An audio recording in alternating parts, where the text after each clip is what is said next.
about Tactical Crouch. It's about Overwatch. We don't have a song because we have to get the rights for it confirmed again because that's really cool. Welcome to the show, Yiska and Joe and John too. It's a show starting now. Make sure to use your Twitch Prime sub here. Hey everybody. Welcome to episode 62 of Tactical Crouch. 63 actually of Tactical Crouch. Brand new music, courtesy of myself. We actually used all the Patreon money we ever made to purchase that song right there. So all of it, literally all of it. We shelled out. Excellent artist. Paid out. So it's that's the thing. No, in all seriousness, we started getting copyright hits on the song on YouTube. I have the rights. I'm working with them on it. It's just like they have Silly just people. a bot going around auto flagging, be like, Yeah. how is that even a thing? Now I'm extra sad that Seffi didn't make it this week. I know. Steph is here too. Look at him, very handsome. Yeah. So, hey guys. Hi. Welcome to the show. I got a good one for you. Before we do, you will notice Seffi's not here today. They're boot camping in Korea, and their hotel doesn't have very reliable Wi-Fi right now. So, but they're going to be in a place with better, more reliable Wi-Fi next week. So we're going to have Seffi on next week. And yeah, so don't worry, you aren't missing it, but we're still doing a show, of course, as we do every week. What else? Oh, this is the last. So next week's episode might sound a little bit different. I'm going to be in the new studio in my new apartment next week. So I move on Sunday. Ooh. I have Monday to set up. And it's got really high ceilings, so I don't know how the acoustics are going to be. Did you save egg cartons over the last couple of months? Egg cartons. For the walls? Egg cartons? For the walls? The carton containers? Do I look like somebody who spares expenses when it comes to soundproofing? No, but that's what I would do. I know. That's what. Never even heard or thought of that, but that's what pretty my ingenious. dad would say. Like, back in the 60s, we didn't need any of this. We just used egg cartons. Just use egg cartons, sure. Be You like, didn't well, need sarcastic. We just screamed louder. you also put all those chickens in the smallest 2x2 cages in the world, and that's why you had so many extra eggs. So, Nice. Animal cruelty, Dad. How's that for your Yep. soundproofing justification? Yeah, f them. Yeah. All right. Tactical Crouch podcast does Tactical not Crouch. condone animal We cruelty. don't. That's why we don't use. That's why we don't throw away a bunch of eggs just to hang Exactly. up. We could have an egg feast. Yo, can we We get could an have a egg Tactical sponsor? Crouch egg feast, That sounds a bit much. doesn't it? Oh yeah. So, anyways, this has been Studio 10, as I call it. So I number them numerically. So next one is going to be Studio 11 Pro Max. How often do you move, dude? Studio 2 Ultra Turbo. Basically, I make major iteration changes to the studio at least once a year. I'm doing this for about Damn. 6 years. There's been a few larger changes, like 6 months in. So, yeah. Any other questions? Well, tell me about where you were born. No, I'm just kidding. Why you don't care? Wisconsin? Was that Wisconsin? I'm going to try and get something right. That is the most offensive thing you can say to me as a Minnesotan. No. That is like, Ah. oh man, that is just, oh, it hurts. I would was have close. reverse Googled based on the fish you told me recently and would have found it Fish. through it being the fish of your state. Walleye. Walleye. Oh, yeah, that's right. Yeah. Walleye. Yeah. Well, this is a show. Dang it. Let's get started here. Before we do, thanks everybody for being here. We love you. Of Show records live 11 a.m. Pacific time on Tuesdays. Twitch.tv/KickedTripod. Patreon.com/TacticalCrouch if you want to support the show there as well. And of course, you can find the show anywhere where you can watch or listen to podcasts. Just type in Tactical Crouch. We'll be right there. Let's talk about the news today. And, I was on the wrong thing. No real news. Like actual news. Like housekeeping news, or like not roster moves news? Not roster, both. I mean, am I missing something? I'll tell you though. There's juice on the horizon. Oh God. You know, if you're an esports boomer, and I know you are in particular, Yiska, you should know better than to announce an announcement of the announcement. What's wrong with you? Yeah. The problem is because you know that publication. Okay. To, where I write which is beautiful, and it only opens on Monday. So otherwise, I would give you the juice now. That's fantastic. Some juice. It's okay. Well, hopefully it's juicy. I guess. Like, I guess if they can't like outwardly announce like, hey, we might be doing a thing, then I suppose like that's okay. But it's just like, God, esports it's basically as unpredictable as Chipsandquac was. Really? You didn't know that bad? Yeah, it's not about a roster thing. It's more a league thing. Okay. What do you mean? Let's get it. Like there's an announcement coming out about leaks, or there's a leak coming out? About the league, about league rules. That you'll be writing on for your new publication. Now, probably not, because now they're aware that I know, and they're squeezing it out. So now I'm thinking about just spilling it now. It's too funny.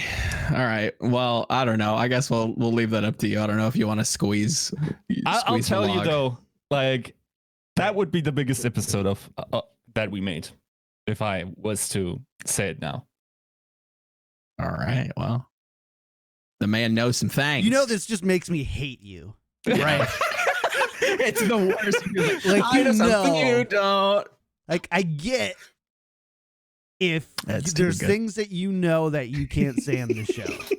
But the fact that you come in here paraded around like a second grader, like, I know something you don't know and I can't tell you Monday. I'll go to my other website. You guys will find out. I'm just like messing with the BS, you know?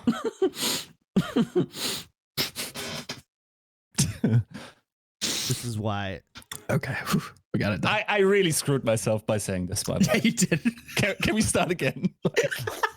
This was legitimately like a top 3 scoop of my career that I just like spilled into the ether. So I might as well, honestly. Oh, Tactical man. Crouch This is a cool show. Welcome to the thing and doing the stuff. Yiska's the type of guy that screws up and was like, I guess, you know, I screwed up. I might as well just do hard drugs. You know, my life can't get any more worse. Like, I might as well just keep digging. Hard drugs, huh? Wow. I mean, life's already over. We might as well just expedite the process, you know? All right. Yiska's going to capitalize on the clout, just not here for all of us to benefit. Got it. Great. See, I feel better when I give the other party a chance to rush it out before I can. Does that make sense? No. You know, like a little competitive advantage. It's like you're running against your cousin and he's like little, and you just say, okay, you run.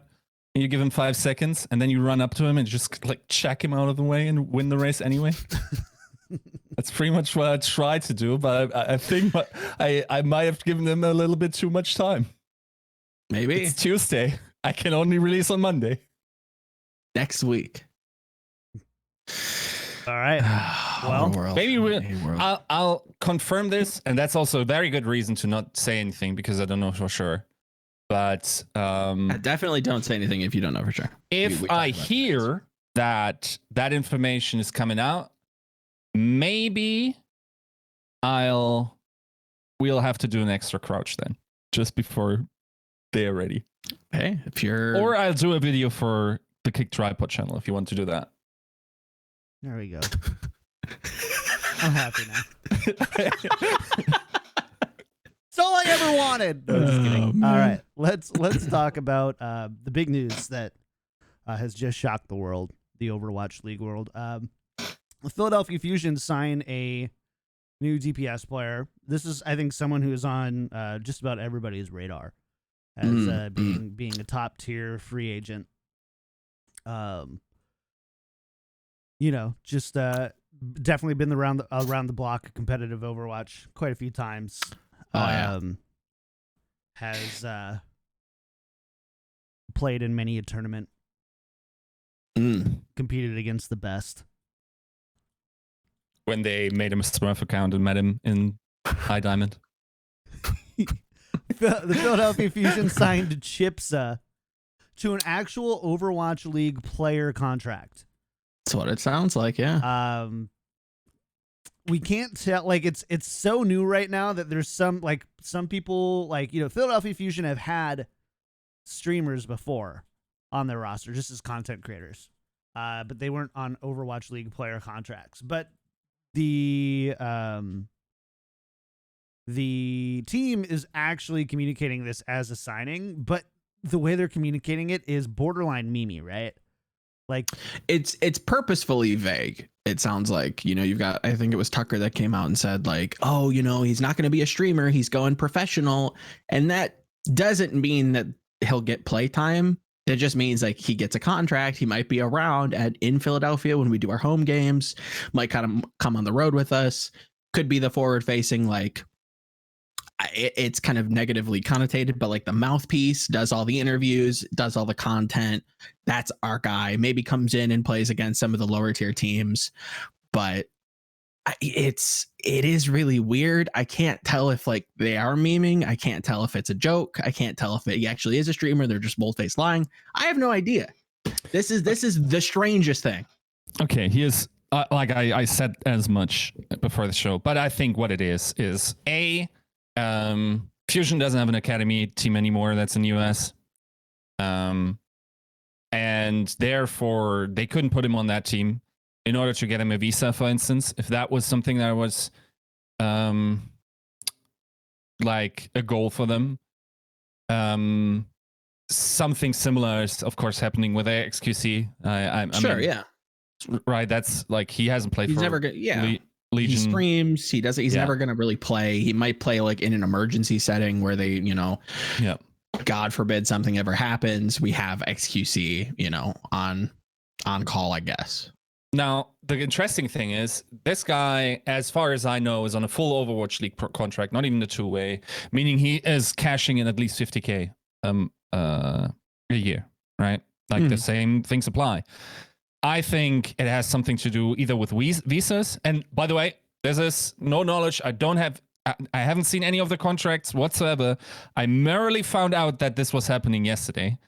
And, but I think it's something with streaming and with sponsorships, maybe. Sure. And certain clauses that are then available to him on top of visa considerations and whatnot. Keep in mind, he's brothers with Christopher, of course. So maybe there's some connection there. Maybe they're doing Christopher solid because like it's quid pro quo. Yeah, that's the thing that we Germans rarely have to pronounce, but you Americans recently apparently it's quite popular these days, I hear. So no, I think when I'm confident that it is much less ridiculous if we had all the information while that is happening. I will say though, I don't know if that 12th roster slot isn't actually valuable to them because the way that team is set up right now, I don't know. I think they're at 11 right now, even with Chipsa, right? Mm-hmm. They might be at 12, but if they are at 12, they still only have one main tank. Yep. And I think they only have one main support. So that's a strange one. And we'll have to see how that turns out.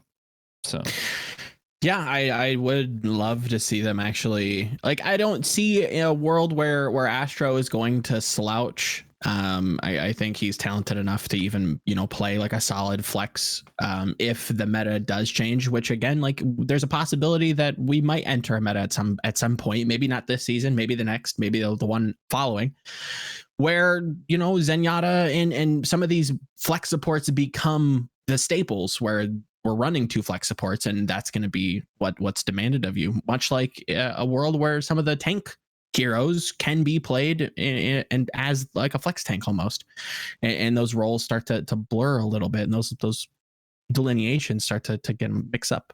I don't see a world where Astro really slouches, but there again, like, you still can get sick. It's traveling. It's a lot of stress. I definitely sympathize with that. And Sato is the obvious glaring, not flaw, but like worry, I'd say, where like, yeah, I would like to see Philly sign like a more young, rough and tumble, main tank player who can, sit on the bench, maybe even start in certain scenarios, maybe in certain metas, get some scrim time, get some play time, and really build up that player for the future.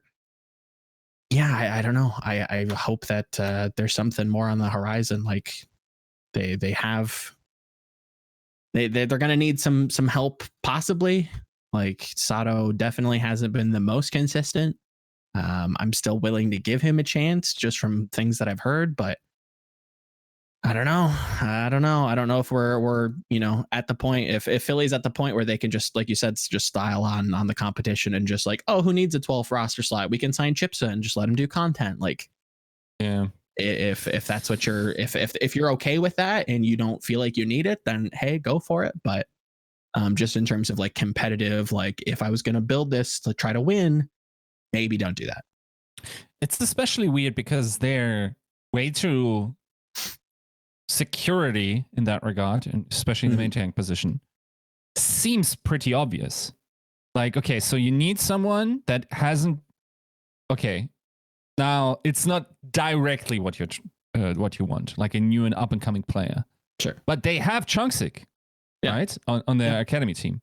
Now this is more a veteran player, actually more than Sato. If we go back to Apex, sure, but still, like, this guy hasn't seen Overwatch League play. Of course, part of the Philadelphia Fusion lineup. Also, I would say definitely. I'm not sure about definitely, but a better Rhine, I think. And then you don't need anything else. The rest doesn't matter. The rest is covered by all the other players. That's all you need. Yeah. Like, I wouldn't even be shocked to see like, and like, okay, so picture like last meta where you had Sigma come in with Orisa.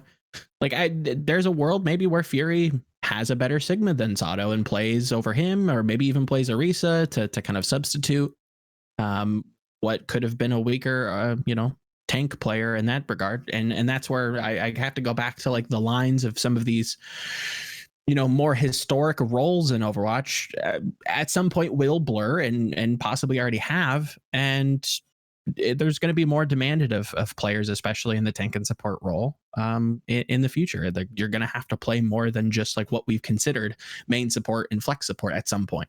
And maybe that's changing for some of the roles a little bit quicker than the others. Like I feel like tank in general, like we look at, again, how Sigma was played last season with Gesture coming in, pulling out a Sigma that we didn't know he even had, or we even like we were still trying to figure out, is this more of a flex tank? Is this more of a main tank? Who do we really want on it?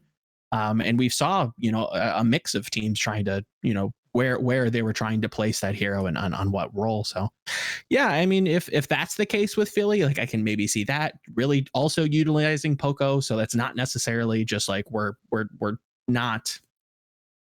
taking a position we didn't need an upgrade on and upgrading on it. No, we're actually utilizing Fury's more flexible, back room.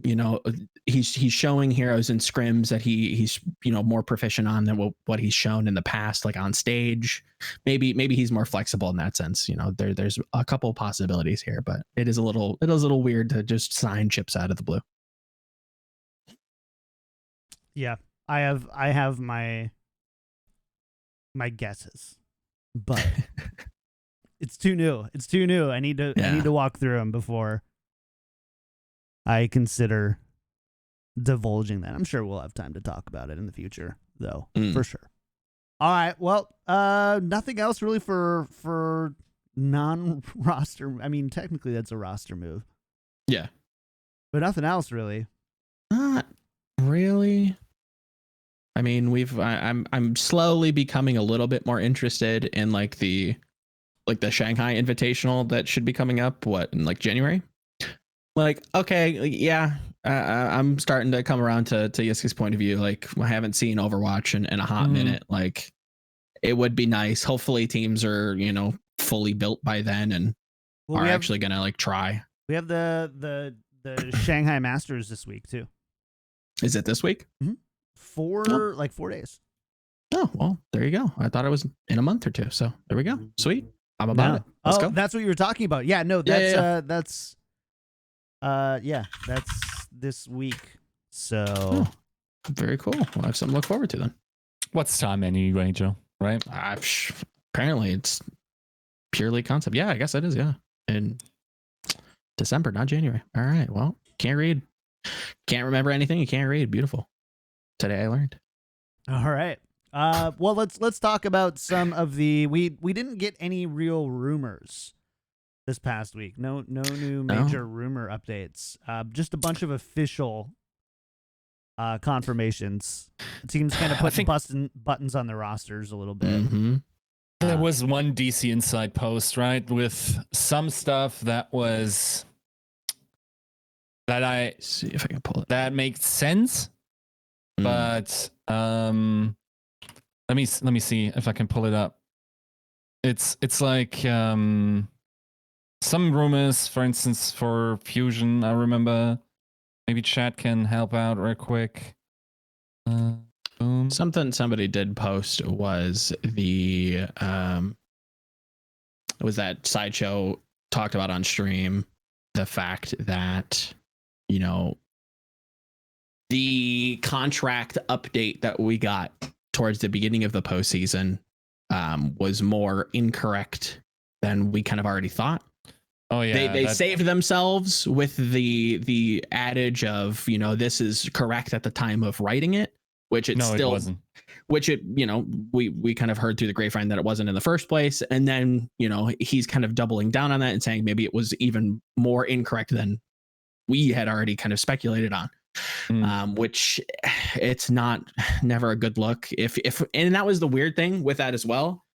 I was kind of hoping that they were going to update it and that was just going to be the hub that we were just going to use for the postseason. Like that was going to be where we go to see all the moves, maybe even get contract information at some point. That's, very much wishful thinking, but the fact that they would come out and, announce these things, give averages, announce who and who is not on contract and just leave it there. And then for that to just be incorrect, but for them to say that it's correct, like it's not a good look. Like I understand the idea behind it, but again, it comes down to the execution, and it just why bother at that point? If you're not going to go back and update it and refurbish it and utilize it for other content on the website, why did we do this? Because it kind of, I would imagine it probably caught players off guard that didn't actually know.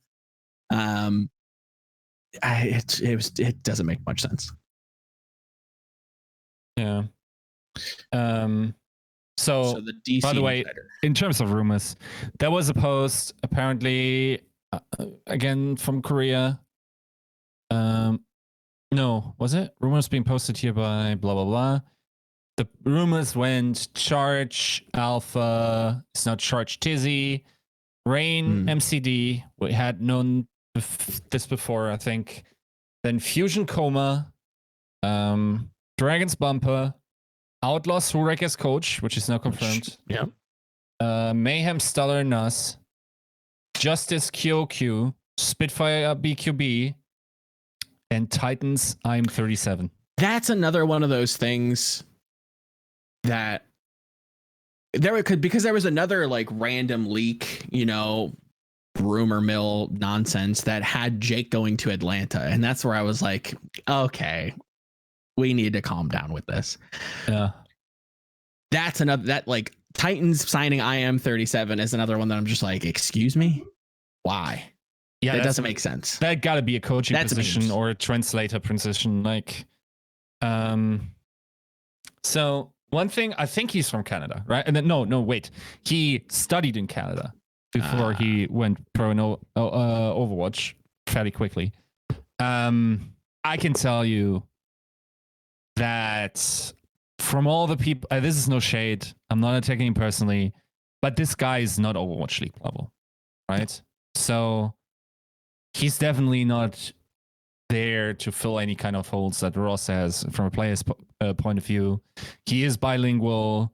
From what I remember, he also was in a public that he also was studying at a pretty good university and is a pretty smart kid in general. Possibly. Bilingual, fluent.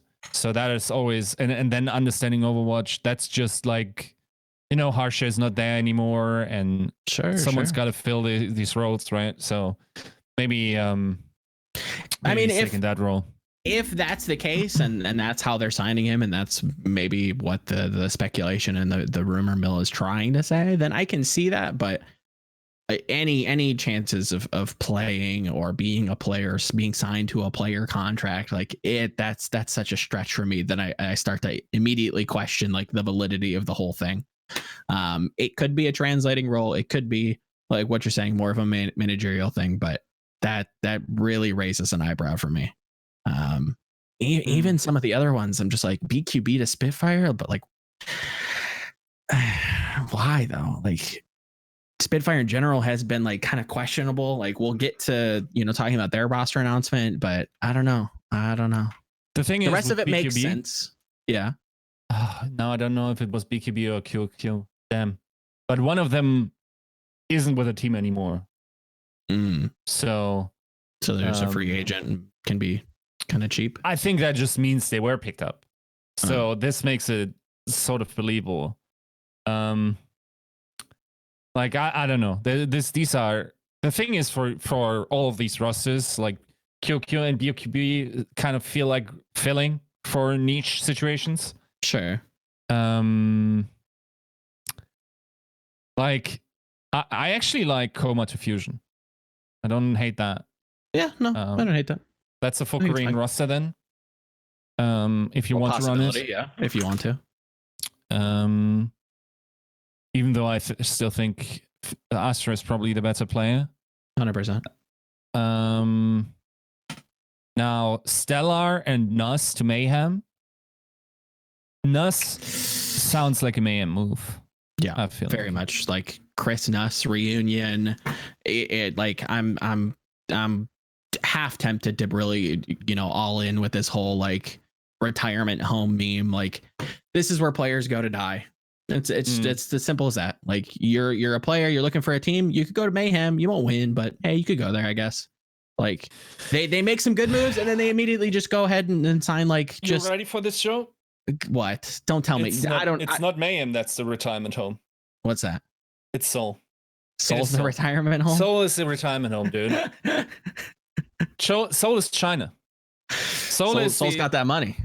Seoul is the equivalent of a League of Legends pro past his prime, or in his prime, going too early for the cash. So here's a reference that maybe some people might get in chat. Is Prophet the imp of Overwatch?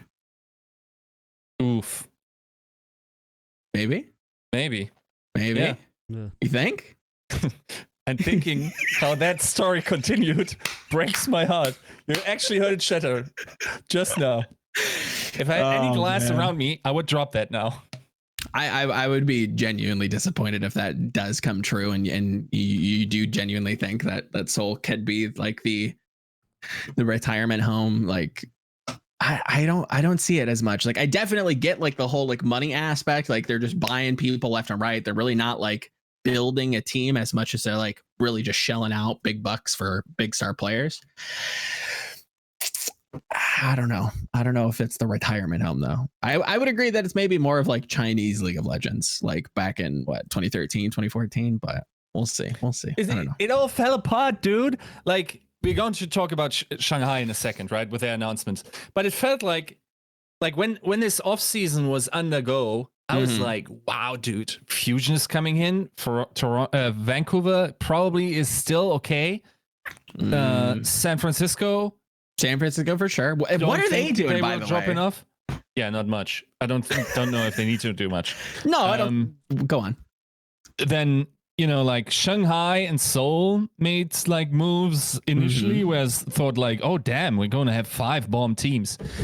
Bro, what happened, man? Like now Glist, like everyone is dispersing over the league again. Like Glist is in this part of town, and then like these people that shouldn't be on Seoul with Profit are on Seoul with Profit, and then Shanghai doesn't actually go for like the guys that were rumored, or doesn't go as heavy, and then the teams that were willing to give up the sick players were like, maybe we keep them. Like, come on, man, I just want some concentrated juice there, man. I mean, now how concentrated do you want the juice? Because sometimes that can be a little bitter if you catch them adrift. Like super teams in esports don't tend to work out. I mean, that much is true, but it's not like, well, for Run, I think San Francisco kind of worked. I will also say that these teams wouldn't be overloaded yet. Like these teams just have like 3 good players now. I like 5 good players works. I think 4 good players works. Why 3? Or why even only 2? Why are we dispersing? Why are we doing that dumb American stuff where we want parity in the league and we're all like, oh yeah, like, and then I give you like the 5th chair and like a first move and dumb shit.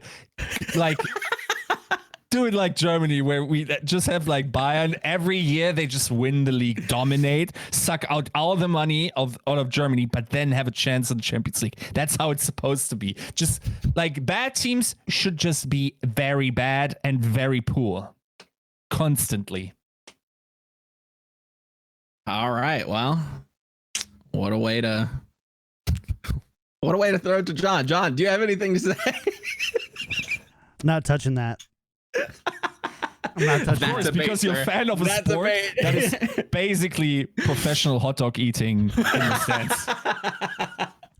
Listen, make all the jokes that you like, but the number 1 hot dog eater in the world is South Korean. So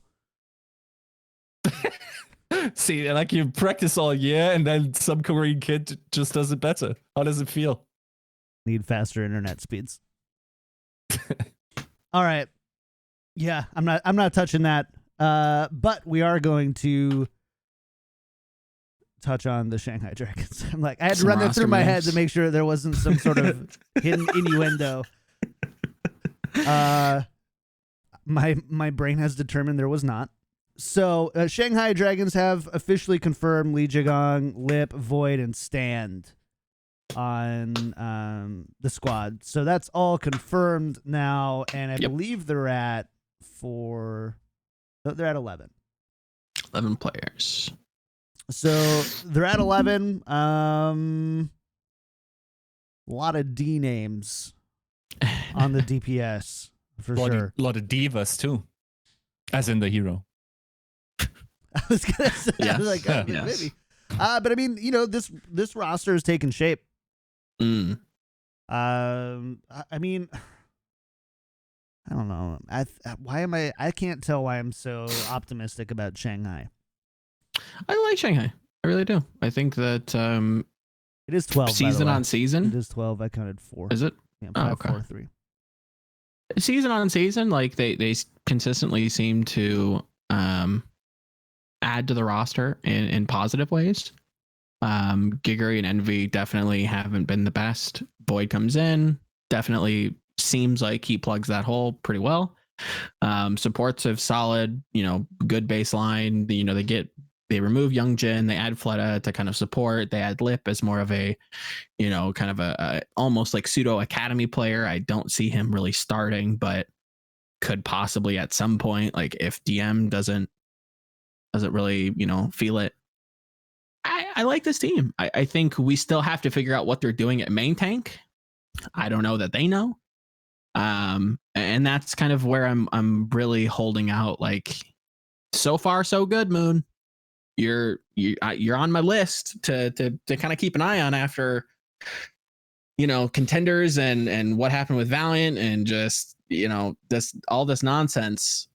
So far so good. You've built like a solid looking roster. Now I want to see it actually work, and I want to see what happens at main tank. But like I said, I like this roster.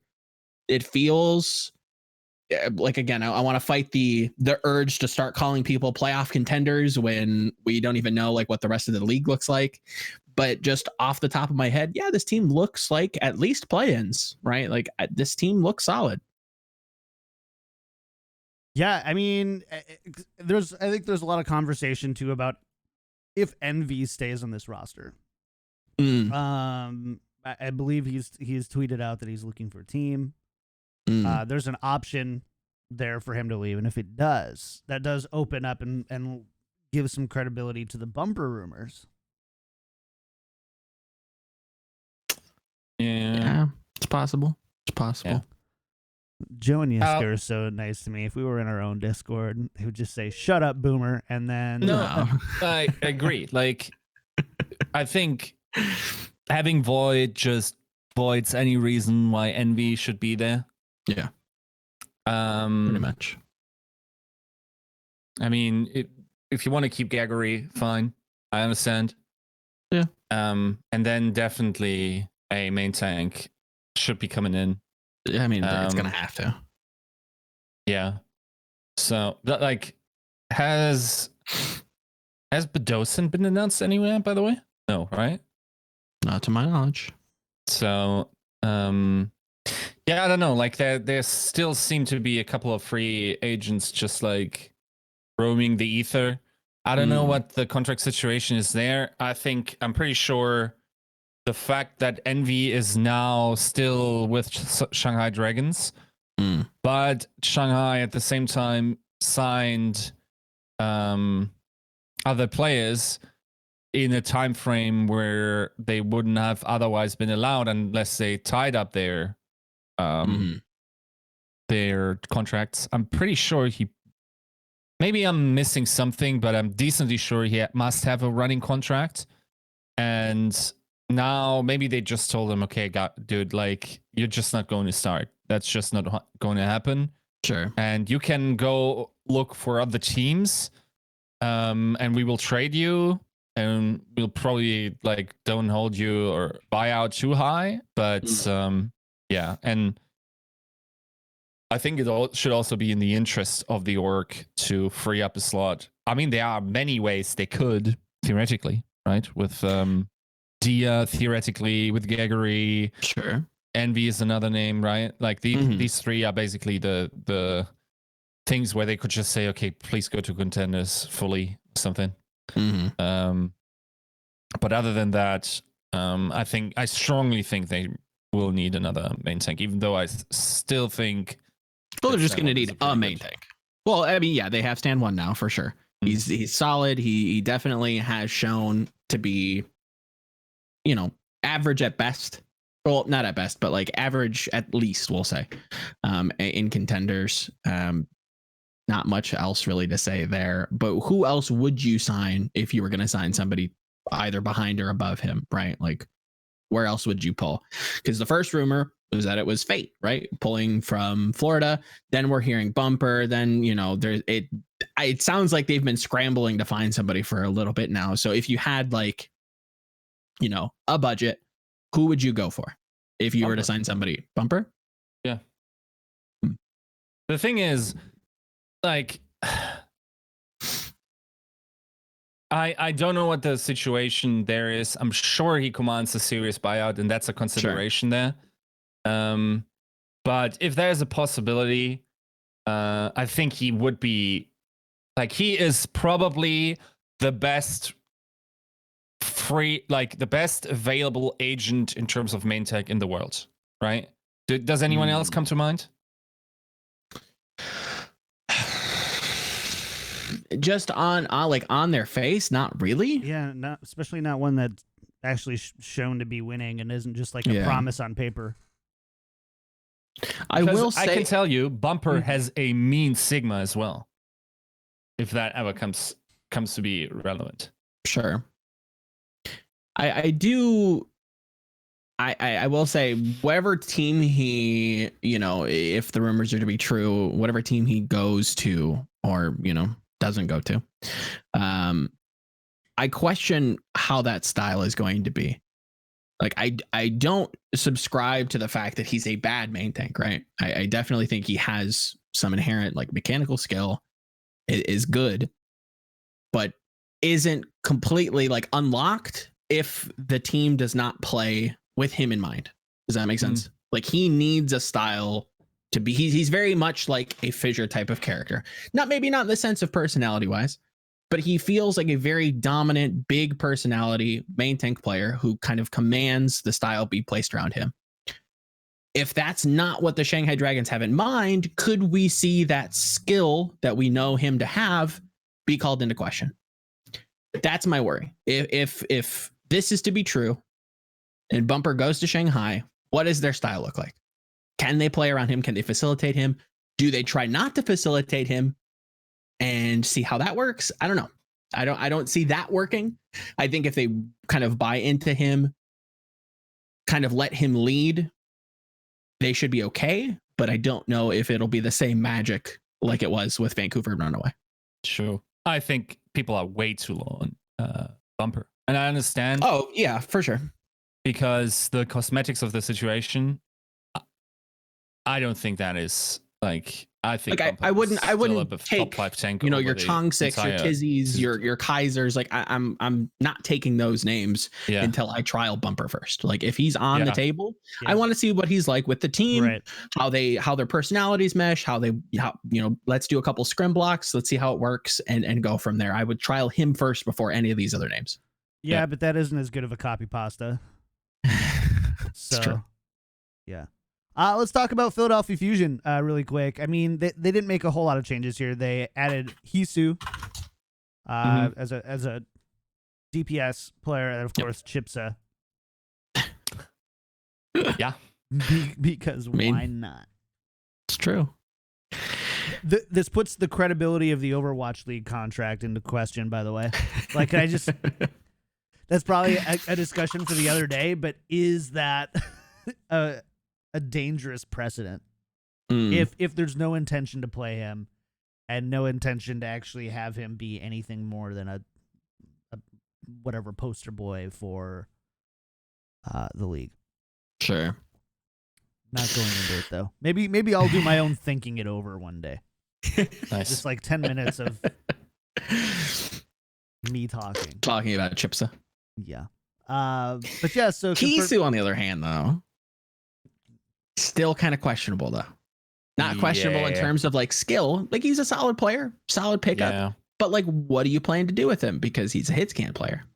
And you may know him back in the day, like Team Gosu, when they were trialing the Runaway roster on stream. I think it was before, the 2019 season, roughly, if I'm remembering that correctly. Solid hit scan player. Do you put him over Carpe? I don't know. I don't think so. But there again, there's a substitute. Double hit there's scans always coming back. Shields are weak. Let's go. What?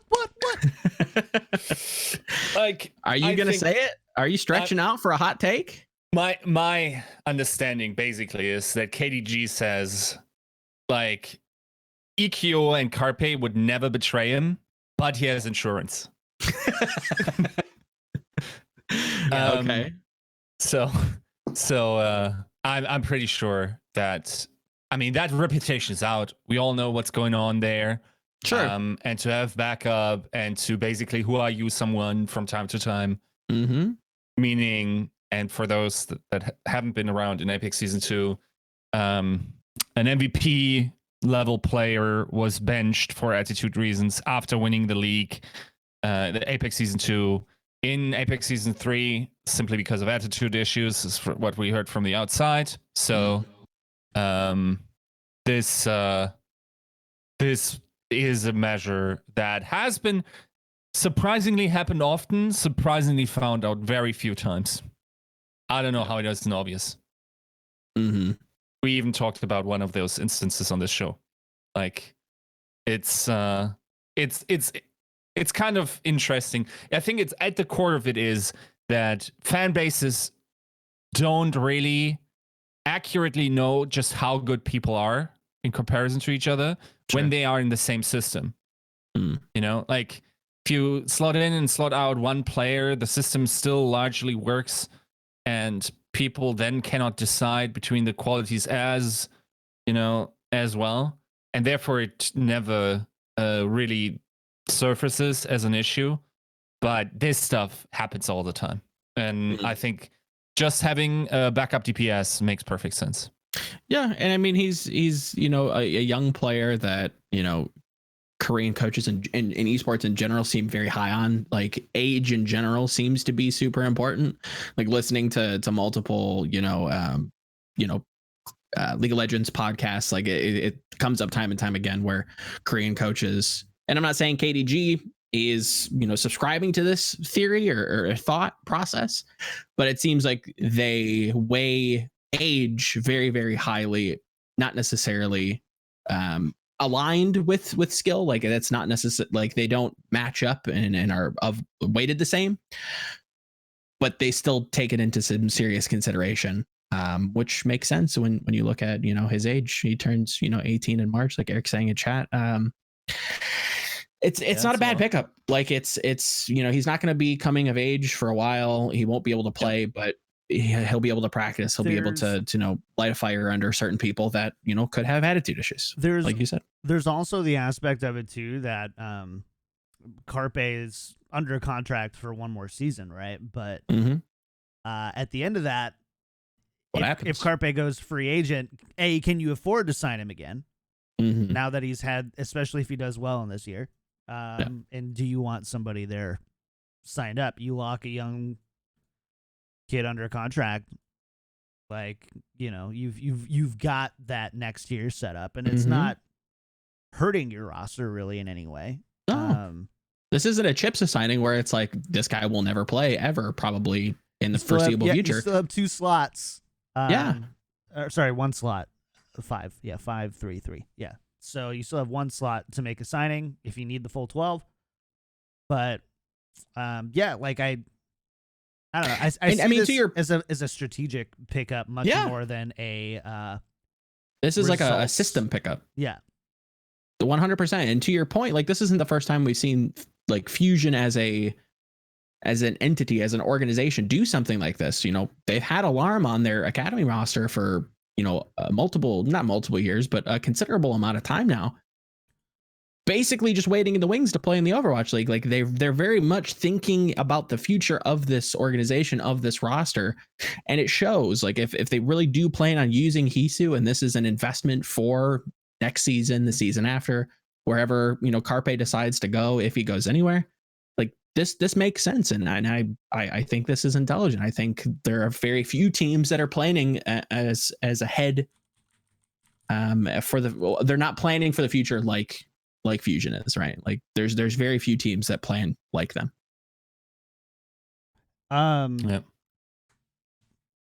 The other thing too is that this is a team that also, like, just traditionally has a lot of rotation in the players that they have. Replaced 3 players after season 1, and now since actually 4 players, sorry. And since then they've replaced another 5, right? So something like that. Yeah, they've got like something like 7 or 8 former players in 2 seasons. I'll tell you 100%. When we're going to do our power rankings, Philly is top 5 for me. I'm not sure so where, far, yeah, but they will be top 5 for me. They're definitely up there for me as well. Fury's a big signing, with him Hisu coming aboard, like it's not going to immediately affect them, but it definitely adds weight to their roster. Funny Astro, like they have a good lineup. Like, and I'm not seeing many other teams with the punching power that this team does. I like Ivy. I think people are sleeping on him still. They look at Defiant, they go, oh, you know, out of position here, there. And those are all fair criticisms, but I don't think you really got to see the talent that's there on certain heroes that we should be able to see come next season if he does play. So yeah, I think it's a good Eric roster. did confirm, by the way, Carpe, at least not confirmed, but ESPN did report that Carpe signed a 3-year deal this year. So that's right. Yeah.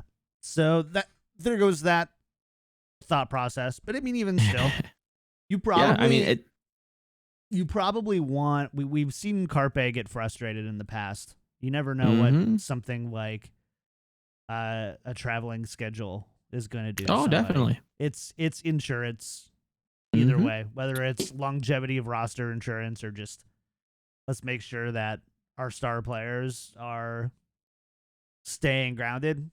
They're both which again, like this is another kind of Korean coach, strategy where you bring in a player that, is going to nip at your heels and keep you hungry. At least that's the thought process. That doesn't always necessarily work that way, or from what I told, this is something that they're commonly interested in doing.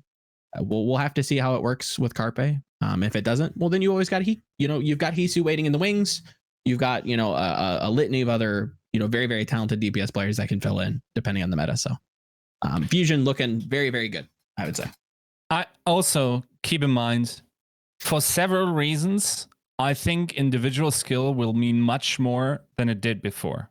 Yep. I don't think Overwatch Season 3, for multiple reasons, such as travel, will have a meta that is so surgical and so explored as Goats was, and as important to be on the same page.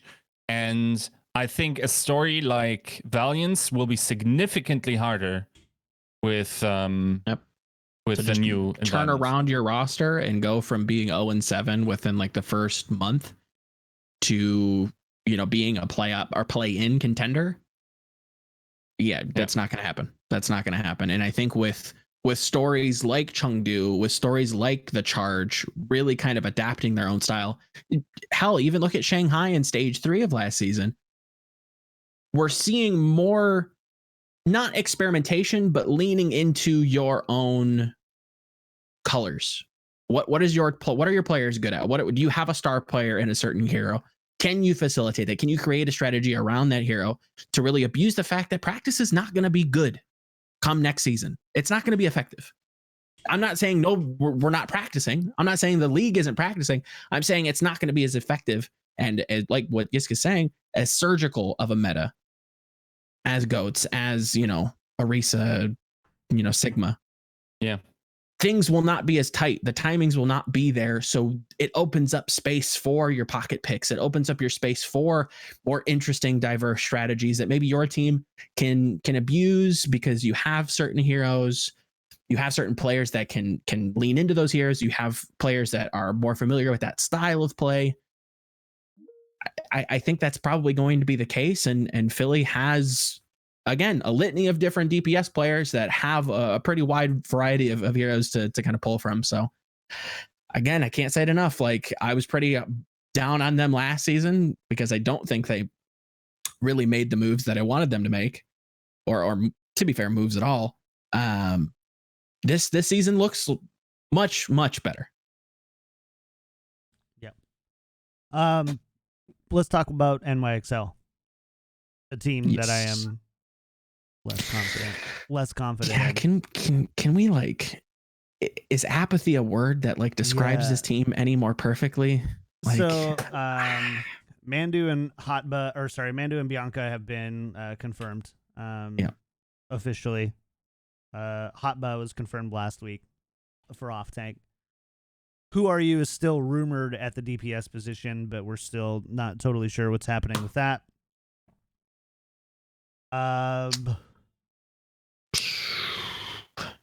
Yeah, at the very least, yeah, go ahead. Can I say, I think we should be excited about Mandu. Yeah, I like for my money. For my money, him and Mayan Bong were the best Korean GOATS backline. Sure. And I think that's a great signing. I think it's I've been critical of Animo, especially last season. Like I don't think he was necessarily playing very well. Mm-hmm.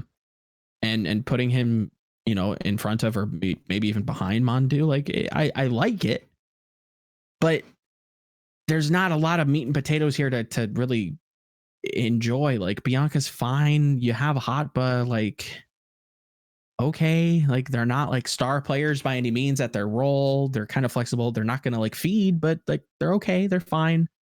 Again, Hotba's a little bit more flexible. Bianca's a little bit more dedicated to tanking and the flex tank role. I like Mandu, yeah. Like I think it's solid, but there's really not much else there. It's a super. No, it's like that entire roster.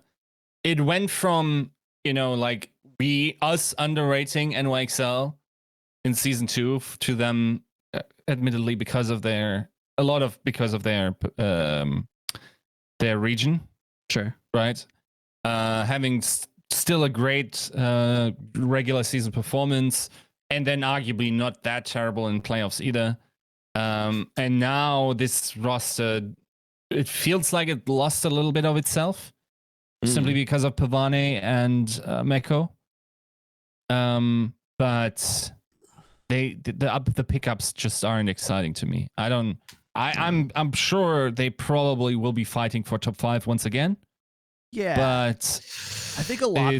I think a lot of that has not a burner lineup.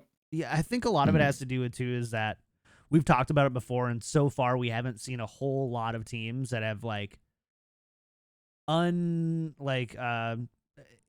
it's impossible to argue that they haven't improved, right? There's like 3 or 4 teams that are like, yes, they've greatly improved. And so NYXL is a top 5 team more because the other teams aren't taking advantage to improve more than it is NYXL is making these really relevant decisions. It feels very lateral. A top 5 team, Yeah.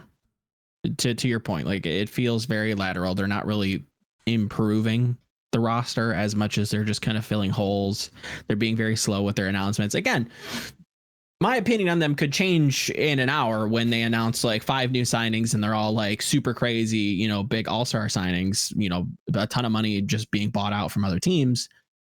But as it stands right now, it's kind of dull. It's fine. I still like, they'll probably be in top 5 discussion. I don't really even know if they're going to be top 5. I don't know. I'd imagine they probably would be, but I'd have to sit there and look. And that kind of should say a lot of what I really look at this roster. Like I don't see a ton of, but there's no doubt that they will be in playoff. Yeah, no, I definitely think they're well within striking distance of playoffs, play-ins at the very least. But how deep into playoffs are they? I have no idea. Like at what seed do they finish? You can't trust NYXL in playoffs anyways. So yeah, I mean, well, yeah, I mean, as much as that should be put to bed as an actual thing, we'll have to see with this. I will say that roster probably should gain from a DPS meta, especially how it's shaping up once again. Like if that actually, of course, we have no idea what meta sustains through till February. There's a lot of time. I bet how it changes after that, to be fair. Like again, if what Blizzard says is to be true and they're going to be cranking out patches, who knows where we go from here. Yeah. So so far it's boring, but we'll see. They have plenty of time to make it interesting. So yeah. London Spitfire. Everybody's Favorite dumpster fire? Come on. It's not true. It's not that bad. London Spitfire have confirmed Hailey, Sanguinar, J-Mac, Glister, and Shui, and release Quartermain to the free agency. Well, can we pause for a moment? Real fast. Yeah. We have breaking news. We have breaking news. It happened. The Vancouver Titans officially have announced Fissure is unretiring and will be joining them for the 2020 season. Thoughts? See, like that's why I'm so against leaking, because you know that we have the embargoes where teams only release when Crouch is on. So we could, in real time, discuss this ridiculous juice. Imagine us not knowing this and this happening and us sitting here. Yeah, how for me, sweet I was just would like, that be? I thought this was confirmed. I was at this point, it might as well have been. You know, it was everywhere. They weren't even trying to like hide it. I'm gonna go out there and say I don't like it. Don't like it. No bueno. I will say there are like this news, the Chipsa news. There's 3 or 4 more like this. These are so transcendentally unbelievable that this looks like mole hunting season so hard. I cannot believe. Like, I'm sure someone's career just died based on that information getting out because it was so ridiculous. Like, why don't you like Fissure on this? Why team? don't I like Fissure? I like who do you get instead of Fissure? Assuming you know you have Fissure on the table and bumpers off the table. Bumpers off the table. I'd look at somebody again, like what we talked about with Philly Fusion, like the names that jump out at me, right? If Stand 1's on the table, we trial him. Not a fan of Oberon. See what Chongsik's up to. I don't like it, but just for the simple fact that like there's a little bit of synergy, maybe you could try Kaiser. I'm not big on it. I think he's very limited. Yeah. But Fissure is that's such a gamble, and I don't think a lot of the problems change, if that makes sense. A lot of the problems with Vancouver were kind of centered around their style, and I don't think Fissure changes that. If anything, it's a complete double down. So you don't think it's an attitude issue? You think it's an actual play style issue? I would criticize both, to be completely honest. Like, I don't know if things are as peachy keen in the Vancouver dugout as what, you know, the narrative is painted as, right? And I don't think that this helps things. Maybe it does. I can't imagine it does, right? Like, with his track record, with how little he played with Soul, I can't. This is very much like I'm gonna reiterate a lot of what I said when Soul signed him in season 2 at the start. Why? You know that we all know he's good, right? But if you don't build a roster around him, it's gonna be but like him in the roster, he and the coaching staff are always gonna butt heads because he wants to play the game his way. Or at least that's the kind of vibe I get from him. And because he can't, things are, you know, sparks are going to fly, heads are going to butt. This won't work. You don't think that exact conversation had to have happened in order for Fissure to come out of retirement? It seems like it always happens. It sounds like it happened immediately after London with Gladiators. I'm over that whole, not excuse, but like that wave, that avenue of how this could work is like, oh, well, they had to have talked about it. And they probably did, but it doesn't change the fact that every single roster he's been on is completely inconsistent, and he just kind of bails when he's checked out. Like, he's given up.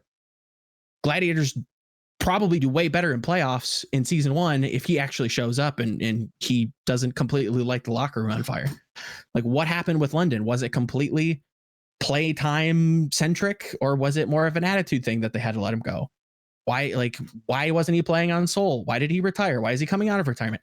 I don't know. Like, this doesn't make much sense. It feels very short-sighted. It's not a skill thing. He's very, very good, but you can't just plug him in. He's not a player you can just plug into a roster. And I don't trust that the discussion was serious enough around that to warrant him being signed solely. Like, you're going to probably need somebody behind him. And if not, then God help you. I don't see this working for very long. Yep. No, just like his reputation and how he has been ejected himself from teams wouldn't give me any confidence. I'm shocked that this guy gets another contract, which wouldn't be the case if he wasn't very good at what he does. Sure. Yeah. In any regard, both in being a heel type of personality as well as a very good player. But I also think he should get bans straight up. As well. I mean, you bring up a point that I'm not going to lie, I completely forgot about. Did he not leak a bunch of stuff? He leaked basically everything about 2-2 roster rules and whatever. Yeah. For so viewers what and happens listeners, there? Yeah. So for viewers and listeners, can you explain the leak situations a little bit? Yeah, go ahead. Sure. So, okay. To be fair, this information was already in the public eye, reported by yours truly, and then basically the confirmation. Even though I don't know if you need that, I don't know if that actually makes the situation less bad for him, but he definitely said on stream, thinking that he would never go back to Overwatch, that 222 was coming to the Overwatch League, and he gave a date as well, and said it on his personal stream. I think there were a bunch of other information, but just that should probably warrant a ban. From a player's point of view, A suspension. Like, you cannot just go around. Yeah. So let's suspension. Yeah. Okay. Yeah. Okay. You're just not saying you should be totally out forever. Yes. No. Several games though, I think, because like, you just can't go around doing that as a player, right? Yeah. That's not. And it wasn't that he did it for some higher reason that he made out or discussed or anything. He just put that out into the ether, just trying to get attention for himself, right? Sure. So that makes it a little worse for me. I'm sure there was some other misconduct issues there as well. I would be surprised if he wasn't there. It's also like, I want a player that so my ideal way to get away from what they had is keep Tizzy and then sign Mac. You stay in playoff contention all season, and then you try to peak for the eventual, like, let's be honest, there's probably a meta switch coming late season again to reinvigorate attention to the league. Maybe you're getting them more frequently because we need them, but like this would have been a much more clean transition, I think, and knowing that what the Titans are like, it's baffling to me to have Tizzy there, to have Fisher there. Let me preface one of your points, right? Like, when you talk about how, he said these things, he leaked the 222 stuff after you had reported on it. Is this the closest we're going to get to a player who will not see league approval? Eventually that will happen, right? So somebody will be in trying to finalize their contracts, and the league will not approve them for things and reasons that we probably won't ever know. But is this the closest we've gotten? The other name that kind of comes to my head is Sato. They even let that fly. Mm-hmm. Is this with worse than that? 3-stage ban, right? Yeah, it was like pretty severe. Yeah, pretty severe.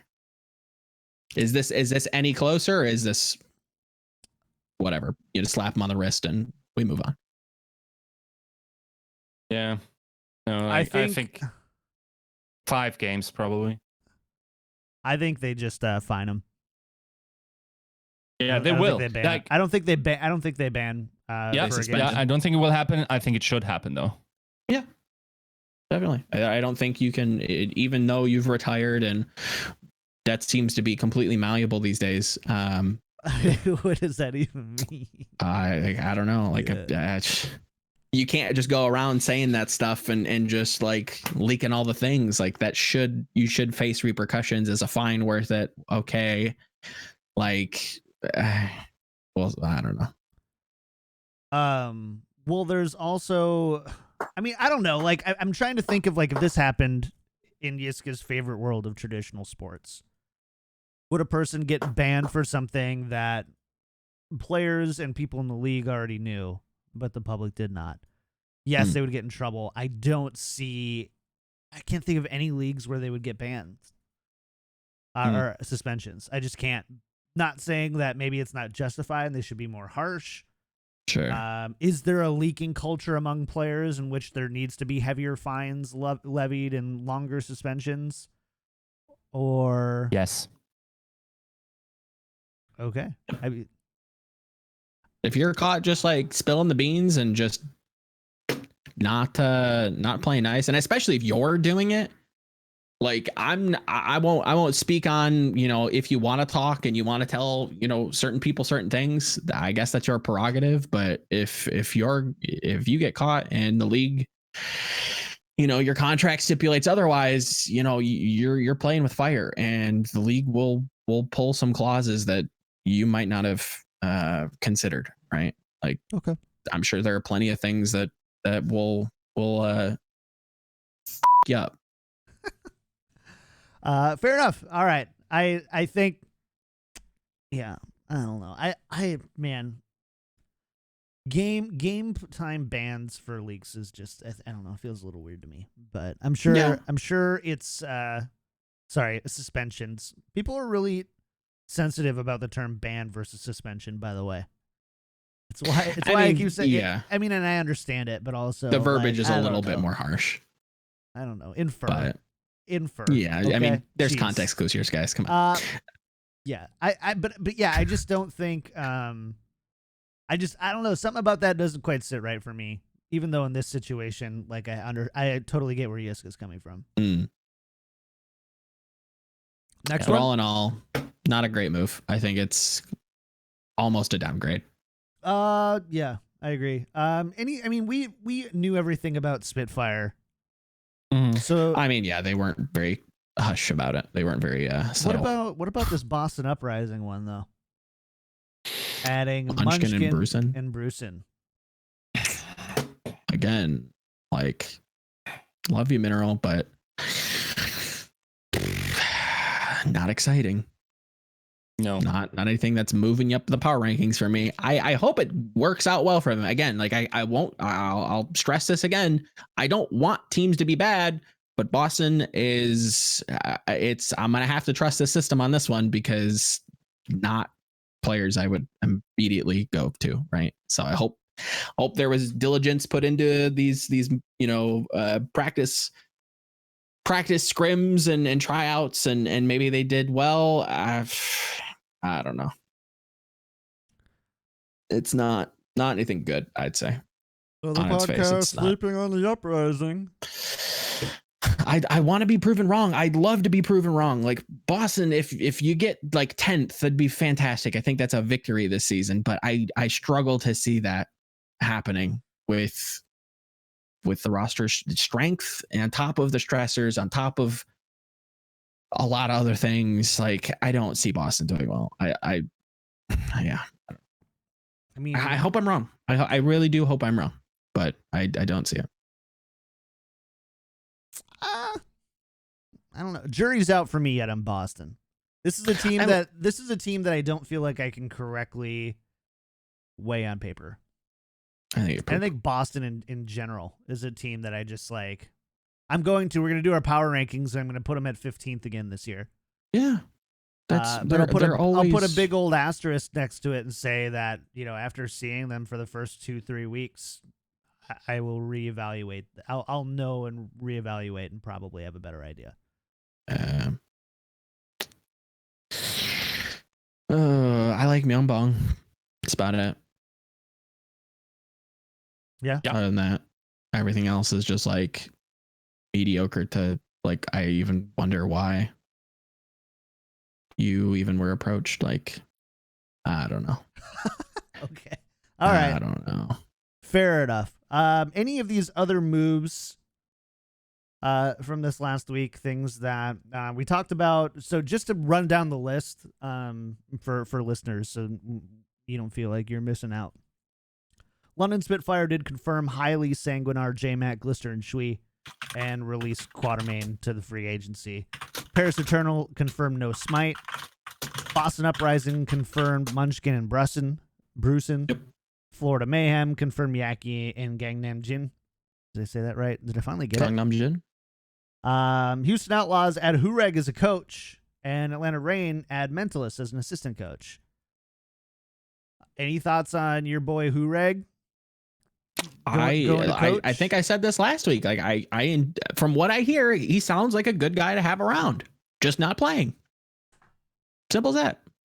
Sounds like a fantastic, manager, actual like general manager.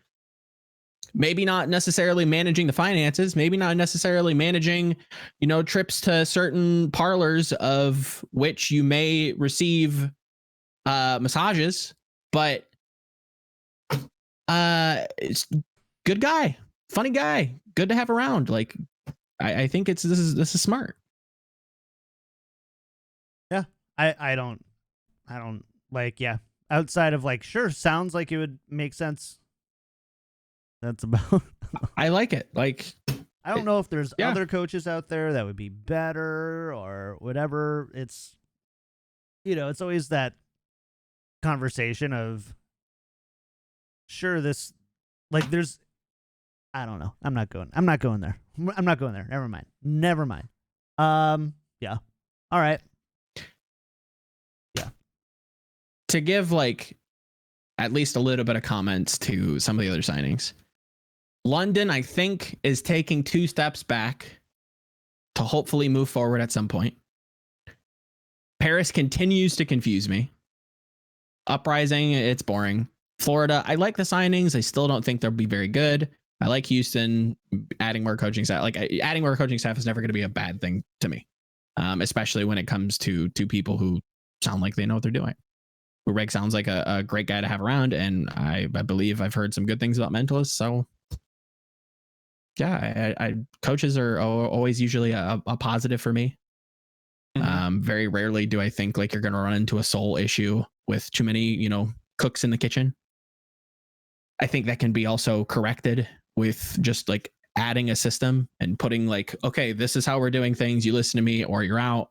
It doesn't have to be worded that way, but with a certain system in place, like that shouldn't happen, or ideally. But yeah, Paris is super confusing, and London, while on paper is a downgrade, it's hard not to be with all of those names leaving. I think adding a few pieces could make this roster at least bearable. We'll have to see about that support line though, because that looks a little whack. Yeah, I thought they were going to upgrade there. I was pretty sure there would be, right? But then again, there are some free agents that we still don't know who's going where. So 100%. Like London look okay, at least from the start. And I think this is again the start of what their 2020 roster is going to look like. Because if this is it, I don't even know if this can be it. Just looking at their DPS, you've got Glister and Shui. I don't know if I'm forgetting anybody else. Glister's fantastic, but I've never really been all that high on Shui. I think you need somebody else to put with Glister that isn't completely just projectile focused, that can be a little bit more flexible, to be a little bit more consistent. But all in all, I like them blowing up the roster and actually putting a system in place instead of just like taking 2 teams, throwing them together. A personality comes before a system, and now in season 1 and season 2, you're trying to rein in that personality by throwing coaches at this problem, and none of it works. Blow up the team, add the coaches, have them fill out the roster. Now you actually have a system. Now you actually can get coaching. I like that. Maybe the players need to be reevaluated though. Yeah, sure. We'll see. So there is one thing.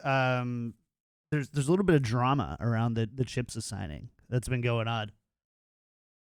So Chipsa, I don't know. We didn't say this. I had to step away for a moment while we were talking about Chipsa earlier. So maybe you guys said this, but Chipsa is actually the brother of Christopher, right?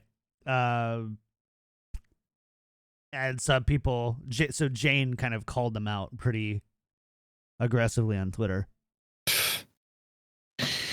Dude, this entire juice that is currently going around, how is any of that? I don't understand. How does it undermine the path to pro when it's very obvious that nobody else would have taken that roster slot otherwise? So clearly allocated resources differently. And, okay.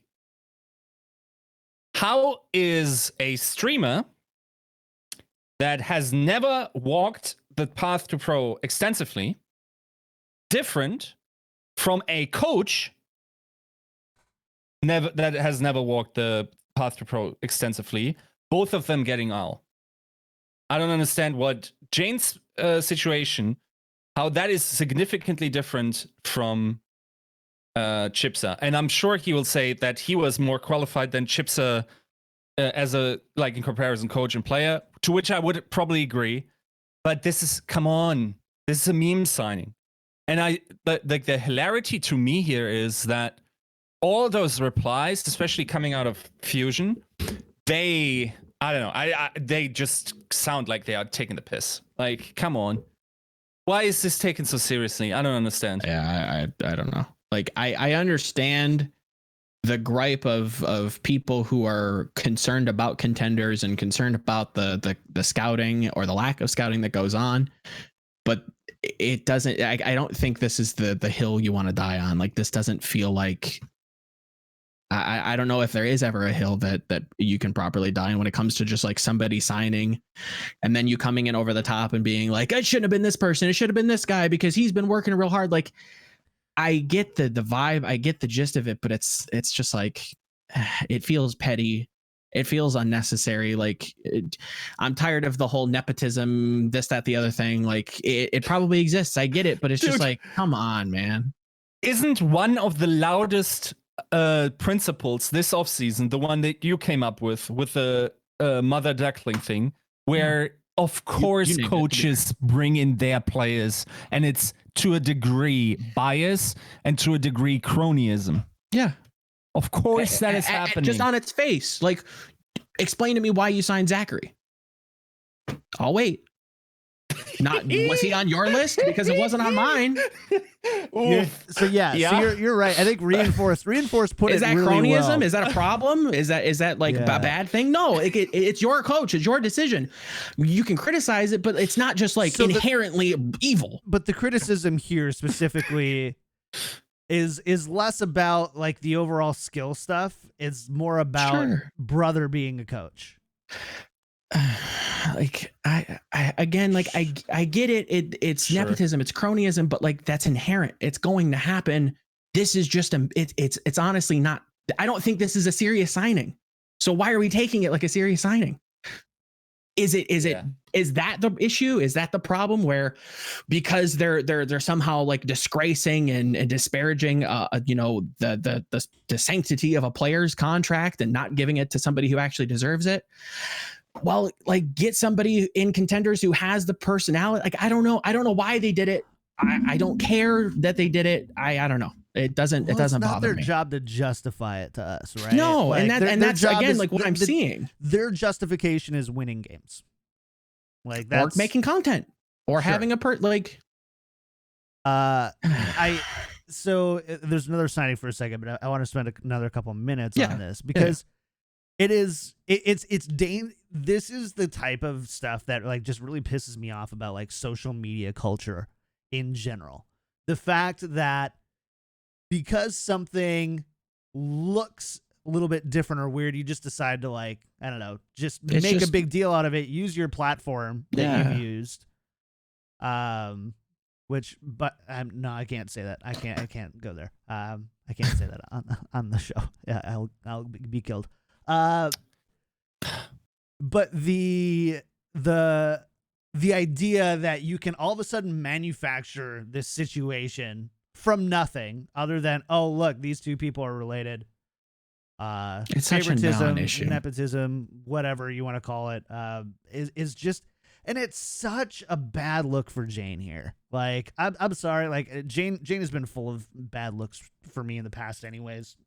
Mad respect for the content he creates, and he's yeah, I respect him as a professional and done great things for the competitive scene overall. But at the same time, there's just also times where I'm just like, shut up. Maybe like, just shut up. Just, you don't need to say that. Like, you don't need to. That doesn't have to. And I have the same things. I'm sure you guys look through my Twitter feed all the time and be like, John, shut up.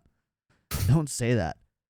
So I just don't get why you make that happy, or why you'd make that happen. Why you would try to like just create a situation. But I think they Beezy, right? I can't remember who it was. Who? Somebody who said, somebody linked it and I had it and now it's gone. I mean, while you find that, the last thing I want to add to this is the fact, like, yeah, do I think contenders players should see more attention? Should they be given more chances? 100%. Mm-hmm. Is this the hill that we want to use to further that, point in narrative? I don't think so. Yeah. It's like, come on. These guys, all the Texans have locked up spots that otherwise contenders talent would have inhabited if it was only about skill. Yeah. Like, Dallas is the worst offender of this. Let's be honest. There are 4 players on that roster that shouldn't be playing Overwatch competitively with the talent that is available outside. And based on an arguably emotional decision at the end of season 1, they were signed on a 2-year contract that was, honestly, at this point, I think we can say a bad decision. Now we have a player like Mickey who's making as much money as probably the entirety of the Boston starting roster. And we are like, come on, man. Like, at least give that point to someone else that isn't sitting in the glass house. I don't understand. It's so weird. I don't know. It's just it's such a non-issue to me that I don't know. Hey, guess what? Already. Teams are gonna make bad signings that play out poorly, and then we're gonna look at Vancouver, right? Yeah, then we get to reap the rewards of being right. I'm not saying teams don't are also criticize. Gonna make bad signings that work out really well for them, and then Yiska is gonna have to call Joe Lord for an entire season. 100%, right? Like that. That's part of it. Yes. Not the Lord thing, but just like bad signings. Like, it happens. Just the people who are like, there's so many more deserving players. Like, whatever. I don't have the master spreadsheet of deserving players and their proper rankings that these other people apparently do. Nor do I have access to the scrims and conversations that apparently these other people do as well, to know that they were just like, hey, bro, want to be on an Overwatch League team? Yeah, man. Thanks, dude. Glad we're brothers. Or whatever. Be like, yeah, you're not that good even, right? Like, I play around, right? Yeah, I'm not saying don't have opinions. I'm not saying don't criticize, but like, I feel like this is framed in a way that's like, again, making a big deal out of like almost nothing. Yeah. And principally, I agree. I also have, like, especially when I talk to players that should be in Overwatch League but aren't, and see how shattered they are. And by the way, Fisher, not the the Vancouver guy, but the HSL. Danish guy. Yep. Like, he had a very good year. Won contenders, went far in World Cup, went to Gauntlet. And him saying that he still wants to get there, like, and knowing that if we level the playing field, then he should have, based on, regionality and language and whatnot, he should have a not starting spot, but definitely a slot somewhere. Yes, principally, I agree. But that issue is also happening in many other places in the league. And because of contract structures, because of buyout clauses, and we will have to have that talk, by the way, about contenders and the feasibility of that system at some point. I'll have an article on this next week as well. But like, I agree in principle. I just think relatively here it's misapplied. It's just I think again it's a general issue that the league is facing. I agree. That point I agree with. This is not we shouldn't be policing who and who should not be signed. It feels very haughty. It feels like I know more than you. Like you should be signing this. Like it feels very like. Well, and this is Reddity. This almost. is one of the concepts that the league, from its inception, rolled back on. Right? If you remember, when Overwatch League was originally announced, there was discussions of combines and drafts. Which, at the very least, would put more of the tryout process and who gets invited in the public eye.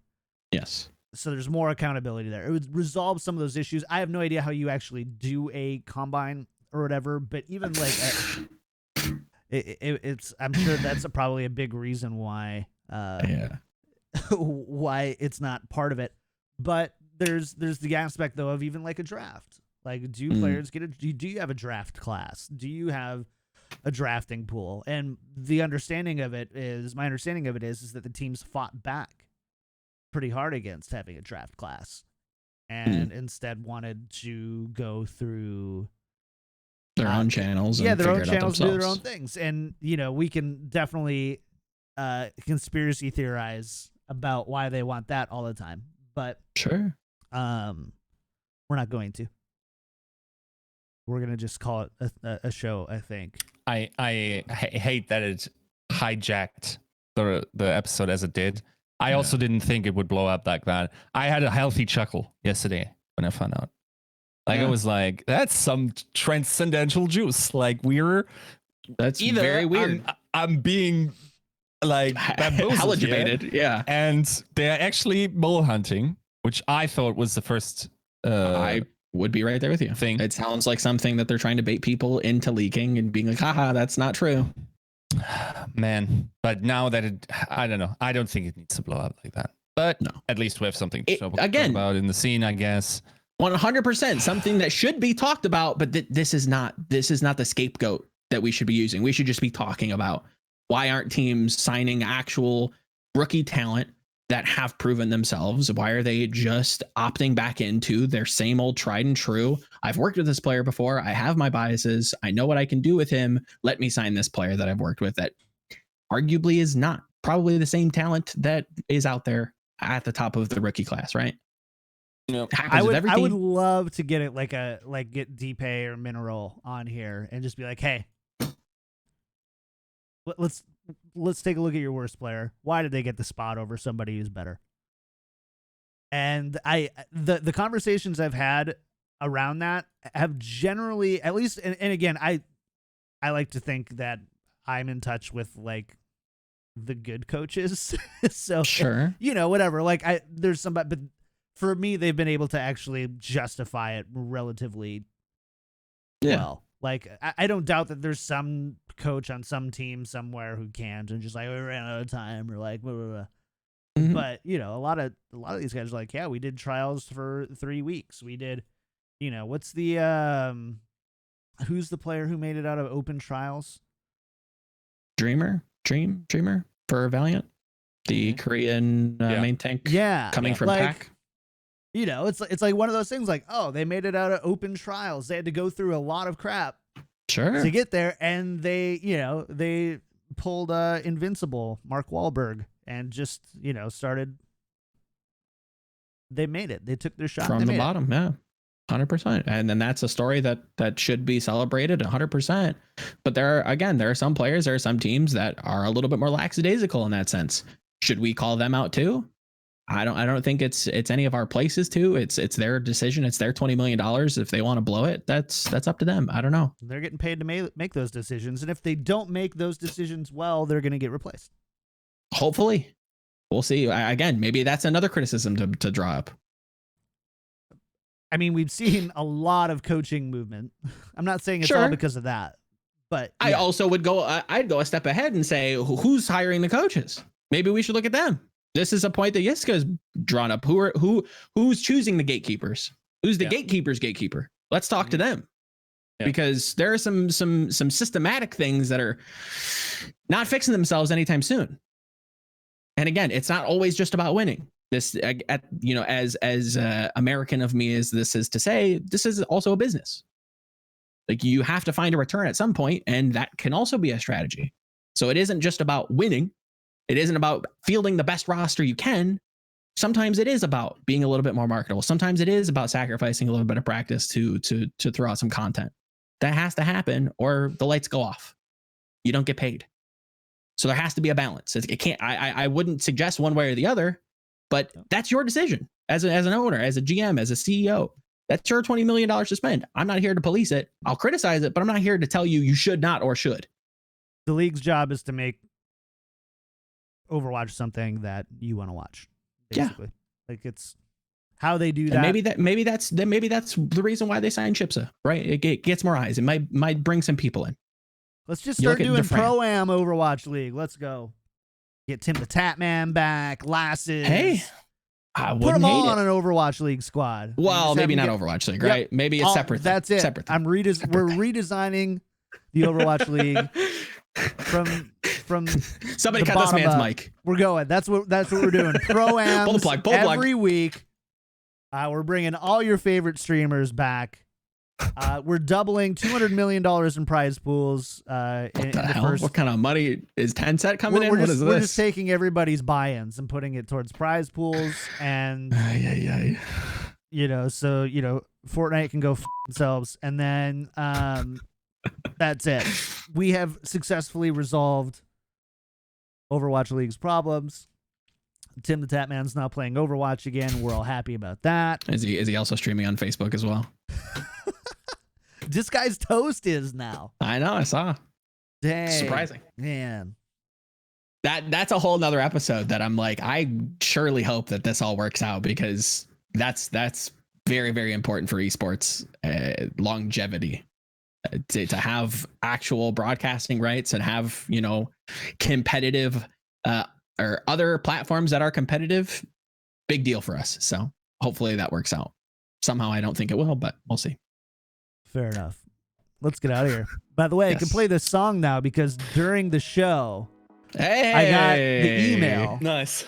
That the copyright thing has been released with a nice little apology. Oh, that's nice of them. We're playing the music, but I'm keeping the intro the same. We're gonna keep charming. It's charming. It is, right? You should add auto-tune to the intro. Oh, that would have been good. Yeah. Something that could have been brought to my attention yesterday. I didn't think of it. I didn't think of it. Yeah. All right. Well, thanks for hanging out. Yes. Kind of a more relaxed show this week, eh? Yeah. Just kind of chill. Again, we can shoot from the hip sometimes. We don't have to prepare it. Sometimes problems arise, but we got the fundamentals on lock. Sometimes it's just fun to hang out and just loosely chat about Overwatch and Overwatch League. Yeah. Sometimes you just need that. Mm-hmm.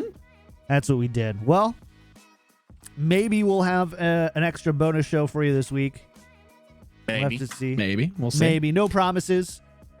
Should get the show posted later today. Thanks everybody in chat for hanging out. It's been fun.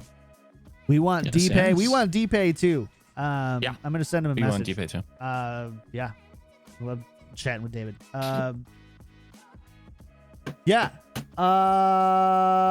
Yiska.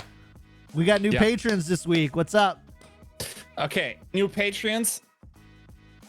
The hilarious part is, like, my local football club is called Fortuna Düsseldorf, and you know, like how the fans look Fortuna, you know how they do that. No. In fact, our first Patreon is called Fortuna, you know, and the second one is called Garrett. I'm just making you never let me do that again by doing it so awfully that you will never give it to me. I continue doing so. See? And then Garrett A. And Garrett A. That's good. I actually like it. I think we're going to keep you doing this every week. Better. You actually want to do something fun? Yeah. No. Here we go. And John, you better make sure that our Discord window is not on stream. For real. No cap. I'll post the juice that I have in chat. You guys come closer to your camera. Chat can see your reaction to it, but they cannot get the juice.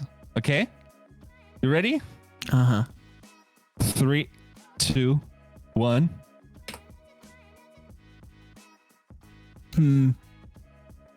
Interesting. Don't act. It's fucking ridiculous. Come on. How uninteresting. No, that's pretty big. It's upon you, boys. That's a whole. We're gonna have Did your to. brain just explode, my dude? I'm short circuiting. Like, I'm not saying anything, but. Yeah. Well, that was a show. Beautiful, fun. Mentals boomed. Yeah, mentals big boomed. Never mind. Yeah. There it is. For the audio listeners, we're head and hands, red faced, mentals completely boomed. I'm ready to. Woo! All right. It sunk in, didn't it? What it means, you know. We don't know how, yeah. but we'll see. We'll see. I don't fucking. I don't know, man. I don't know. So, I guess that's the show. John's dead. He's been slain by the juice. The juice. He's juice overloaded. He's wiping it out of his eyes. Blink it out. Blink it out. Well, thanks for nothing. Yeah. Says every listener and viewer. Yeah. Thanks for hanging out, you guys. If you want to support the show, leave a 5-star review on iTunes. We appreciate it. We'll shout you out in the next show. Patreon as well. We're kind of getting closer. We're inching closer thanks to Fortuna and Garrett A.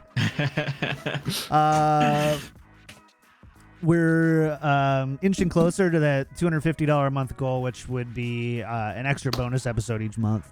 So yes. We're getting there as well.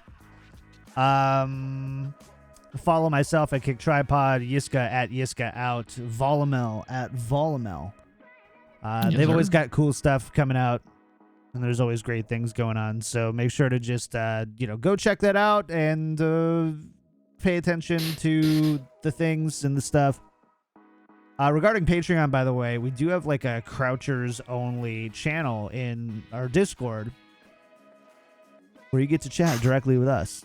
It's pretty cool. Yeah. I really like that channel. I like reading in it. So, yeah, chat. It's not like a roster move league. I'll say that. It's not a roster move league. So you're all wrong on that perspective. There's no roster move leak that would ever break my brain like that. No. Yeah. No. But we'll leave it at that. Did you say, Yiska, when did you say that you expect this to go? Oh, want the second one? Want the second one? Sure, for just blowing the mentals. Sorry, everybody. I did. Yeah, I had heard about that as well. I gathered as much on that one. Yeah, I've been gathering that as well. Mentals will be boomed. Yeah.